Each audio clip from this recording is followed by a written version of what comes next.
Hej alle sammen. Vi står her i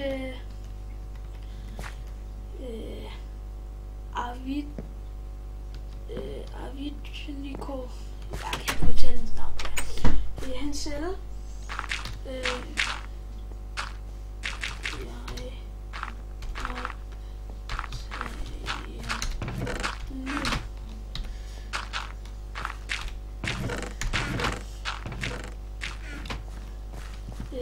Jeg har lige alt det her, det har jeg hjulpet ham med, fordi jeg tror lige han er rykket op. Så jeg har også givet ham alt, hvad han har, cirka. Eller meget af det i hvert fald. Han havde kiste af det der, ikke?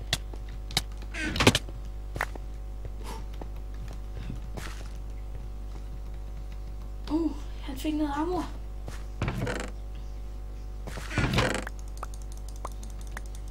Fedt.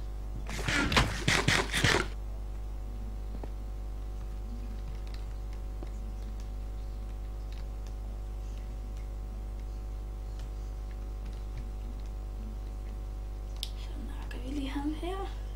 Aha. Altså det er fedt sådan en. Han har sgu da et sværd ham der. Har du ikke et sværd?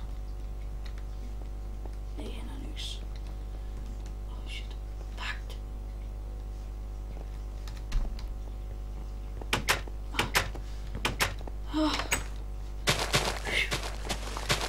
Hvad?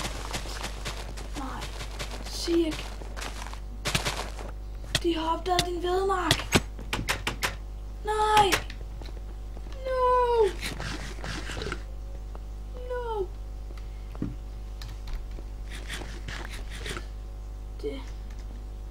De opdagede din mark. For helvede noget lort, mand. Ej, det var sgu nederen. Jeg tror de opdagede den, gjorde det ikke? Kunne man ikke godt se den? Ej, det håber jeg virkelig ikke. For hans vedkommende er en hak. Virkelig, please, sig den ikke opdaget. Vi har lige fået den op at stå. Den er lige gået i gang. Så bliver den sikkert ribet. Det er fandme nederen. Sig, stå den sådan her. Nej. What? Man kan jo ikke se det. What the fuck?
Han havde nogle ekstra seats.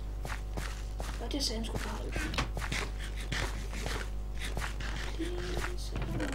Der er noget godt. Ikke alt det brok.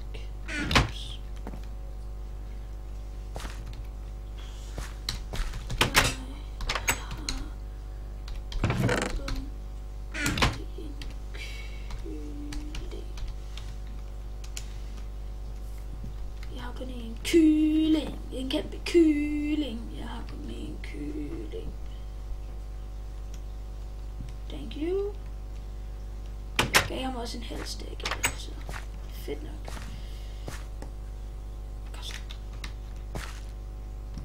Jeg vil sætte flere, så man ikke kan se det. Det. Men den der blok, det skulle da nok, er det ikke? Eller hvad? Kan man lige se det? Altså man kan se ud igennem i hvert fald. Men om man kan se ind igennem, det tror jeg altså ikke, man kan.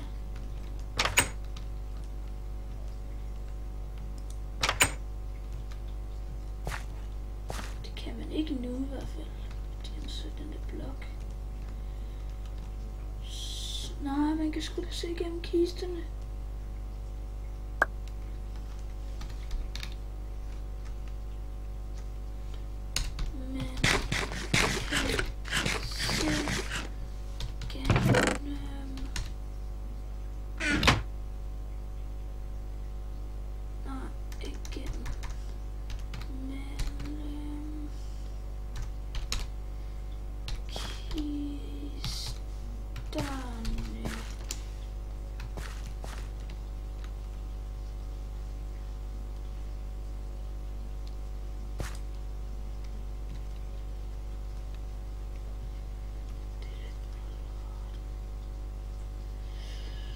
Den er isfest, en kæmpe isfest. Jeg tror man kan se igennem en isfest, en kæmpe isfest. Så 2 blokke. Så det er godt. Ding, og så oven. Godt. Så, nu kan man ikke se igen.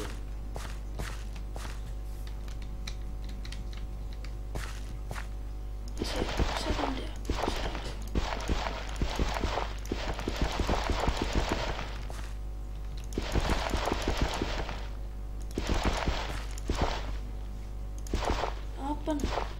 Sæt nogen her. Nå ja, det kan være, jeg må få at. Må jeg få at. Det kunne jo godt være. Skal være. Så siger vi det. Jeg henter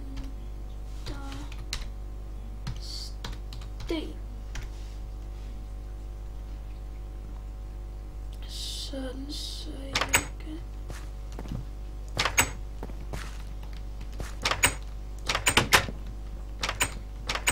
Fedt nok, så fik jeg lige at. You are my friend. Haha, kom så. Vi skal videre. Videre mine.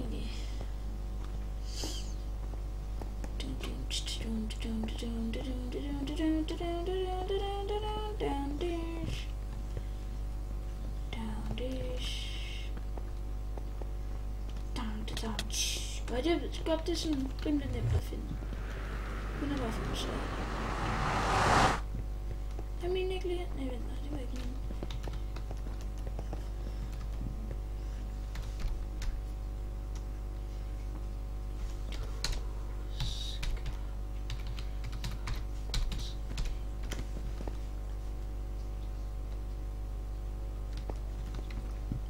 Så skaffer jeg sten, og så skaffer jeg en træ. Så er alt godt. Jeg tror også lige, at jeg tager noget mere. Jeg har stadig... det var ikke min... Jeg tager lige... Ups, det er nok lidt for meget. Ups. Nå.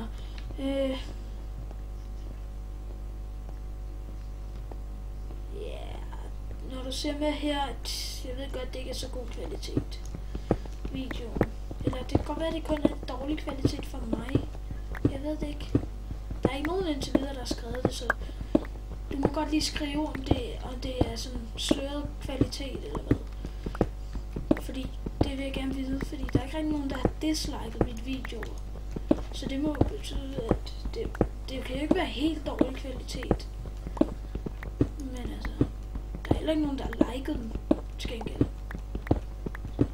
Men altså, det må de jo synes. Hvis de kan lide videoen, så må de like. Hvis de ikke kan lide den, så lad være at like. Sådan er det bare. ligeglad. Eller jeg er jo ikke ligeglad med likes, fordi så finder jeg ud af, om I kan lide det eller ej. Men hvis det er sådan, der kun er dislike, så laver jeg jo nok ikke det samme igen med. Det giver sig selv. Chemist min er blevet resetten. Jeg vil ikke spise, så det er godt. Så har vi noget mere, det er blevet noget. Så jeg skal sælge. Fuck, jeg havde sgu det 27.000. Så brugte jeg lige det. Jeg havde det for en god benefixel.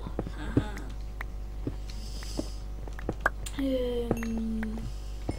Så er der ikke mere her. Jeg har nok sten. Jeg har lidt her. Der er sådan min reset. Så tager jeg lige noget mere af det her blå. Klamme stas. Jeg vil se andre steder.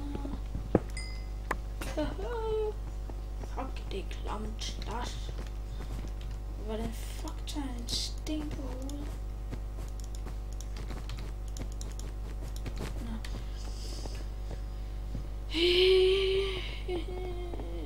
Jeg skriver så lige, at jeg er i spawn nu, fordi jeg ved ikke, hvor meget træ han mangler. Jeg er i spawn nu. Så sælger vi lige sandstone. Cobblestone, det sætter vi ikke herovre. Her. Skal jeg noget? Nej, skal vi ikke have... Ej, hvad kan man få 40 der? Så er det godt nok. Ciao.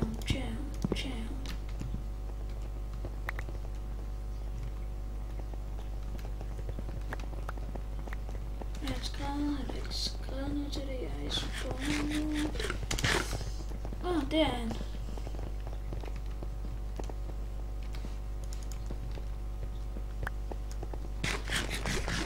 Lige gengælde det. Versing er inde. Fedt. Lad mig lige sælge alt det her. Jeg skal sgu da.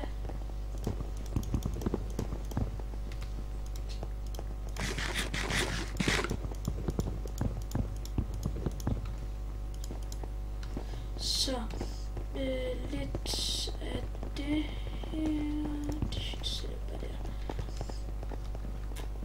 Versinger. Kom nu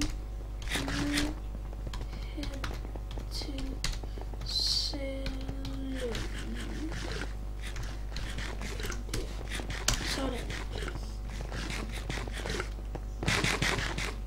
Den er jeg selvfølgelig kun leder.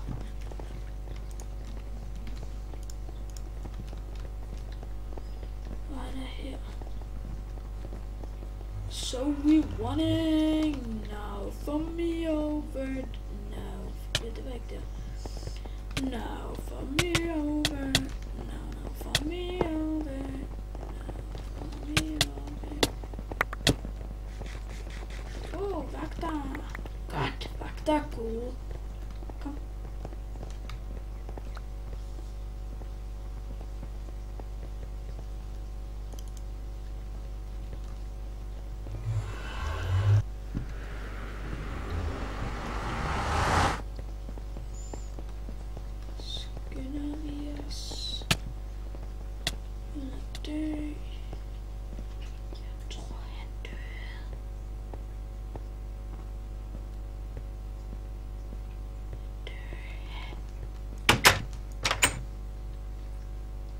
Jeg tror, nej, han døde sgu.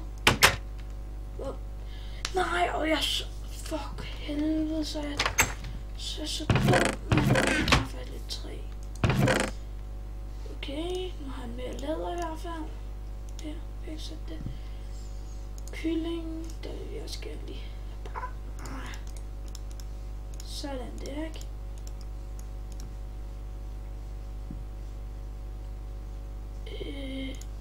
Så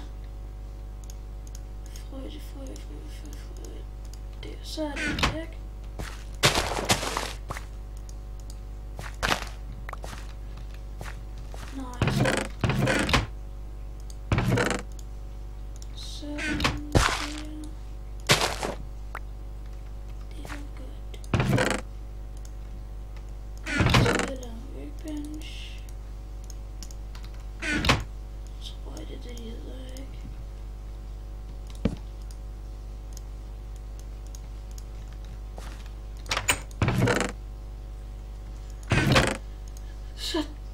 Men nej, det lægger vi bare heroppe. Gør det.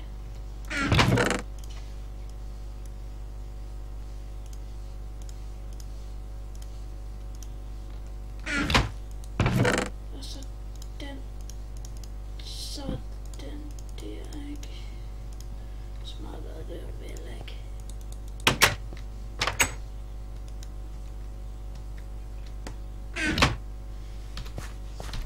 Så skal vi lige komme til. Jeg kom til at sælge mit sten, så jeg henter lige noget mere.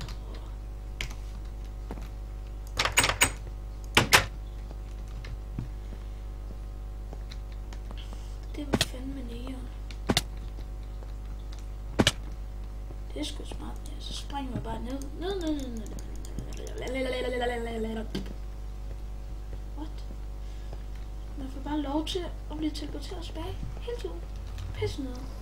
Jeg ved ikke, hvad jeg tænker lidt. Vi kan ikke heller ikke Black sidste gang, så jeg synes lige, vi skal tage Black Market. Fordi så får jeg også lidt flere penge, for jeg har lidt for lidt penge lige nu. Og imens vi gør... Nej, det er Sebastian eller andet. For helvede.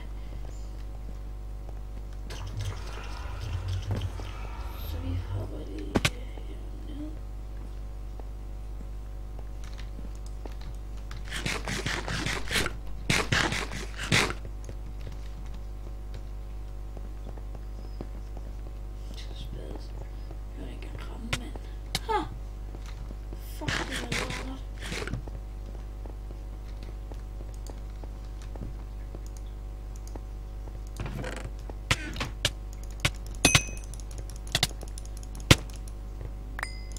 What the fuck?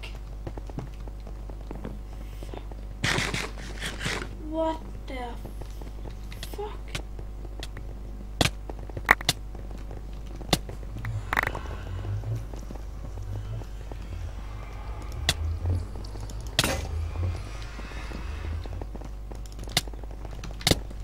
Aha.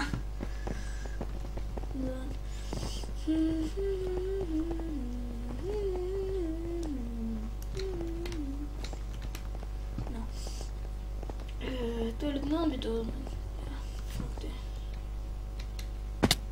Altså, vi kan da ikke teame med ham der. Men hvis han ikke nakker os, så er det godt nok. Nå ja, jeg skal sgu også høste. Min celle er sikkert helt fuld af weed.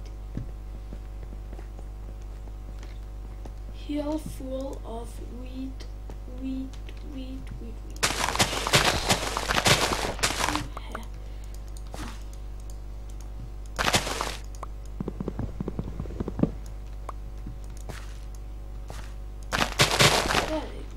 Korn. Så det er ordnet.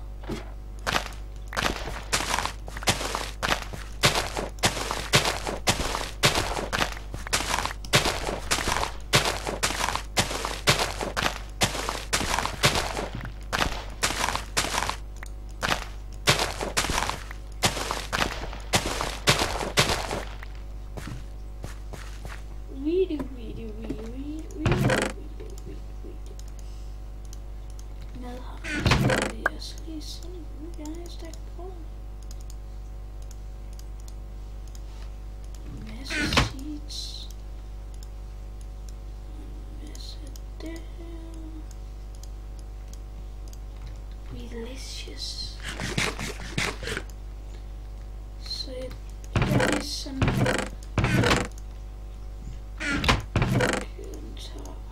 det her. Vent, jeg har noget stærk. 4 stykker. Wow, det kan jeg bruge til.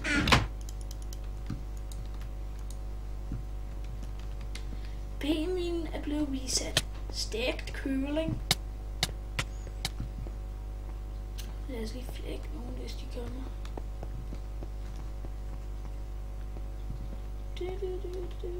Vi skal bare ikke miste det her brød.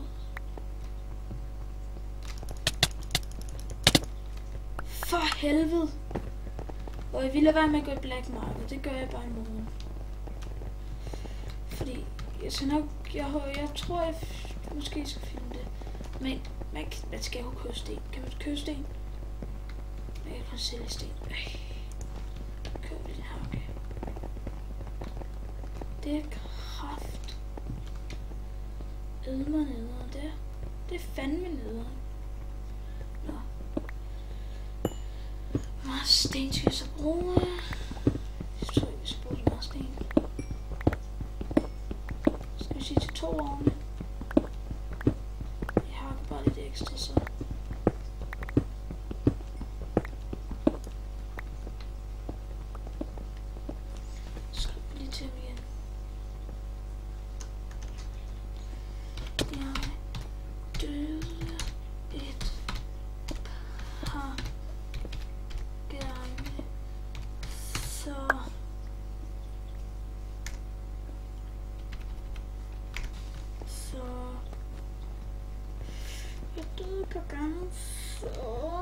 Det er ikke så godt.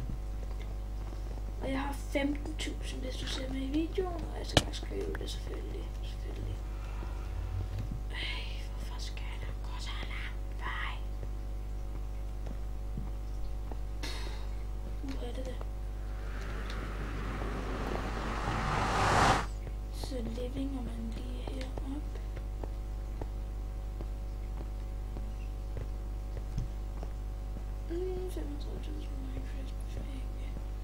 Fuck yeah. Jeg fandt lige 35.000 Minecraft penge, så fuck yeah. Haha.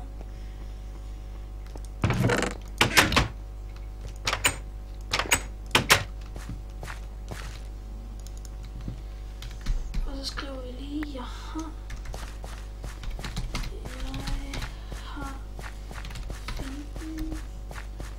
15.775,90.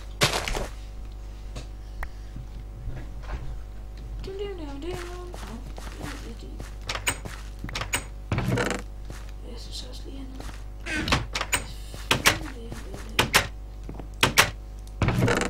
Der må godt komme op der.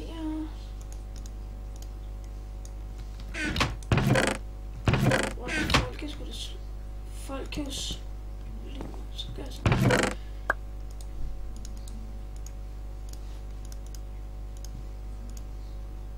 Så det er noget svært. Så er det en pickaxe.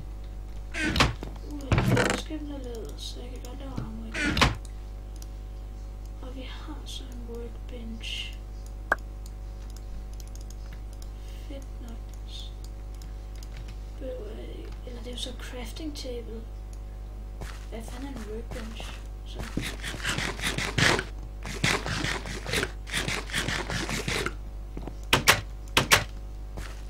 Så kan folk i hvert fald ikke se igennem siden. Det er også godt.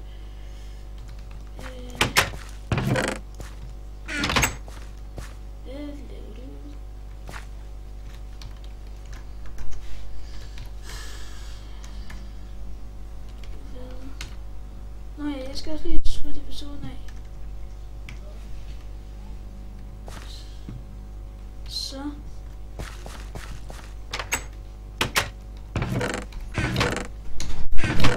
Hej skat. Jeg optager lige, mor. Jeg kører nu. Ja. Vi ses på søndag. Ses på søndag. Ja. Er det en fed mus? Ja. Godt. Mor, vent lige lidt. Hvad? Kom så. Lukas, det er nu, ikke også? Fordi jeg går igen. Ja, men han skal lige. Lukas, hvor er det godt nu? Kom nu her, for fanden det.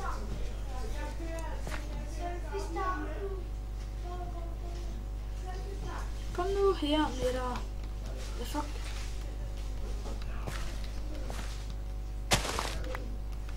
Okay, han gider ikke lige slutte episoden af. Så vi siger farvel. Bye bye. Oh, bye bye.